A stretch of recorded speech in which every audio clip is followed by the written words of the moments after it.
One thing I want to get to before we end the show is really one of the biggest stumbling blocks in turning around Detroit's finances, the operation of the Detroit Water and Sewage Department. Talks have been going on for months, with the suburbs most concerned about legacy costs and the high rate of unpaid water bills in the city. Now it seems like a deal could be done in the next couple of weeks, and that's what actually Nolan reported earlier this week. Nancy, I'm going to start with you.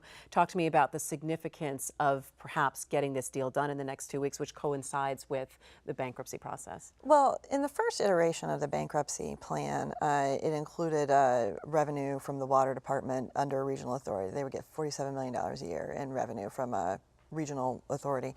That number has not been included in subsequent plans. I think once it became clear negotiations were not going quite as smoothly as hoped. So this is not, and I think it was because to not impede the settlement of the bankruptcy. Obviously much better if all this can get worked out as soon as possible. Regional authority is so much better than private management of the system. And I've been pretty confident that they will get a deal done. It just has to sort of go through all the gnashing of teeth and wailing that has to happen. All right, Nolan, you get the last word on this, since you Yeah. have a little bit more detail on this. Yeah, I mean, they've found $50 million from efficiencies in the system and refinancing.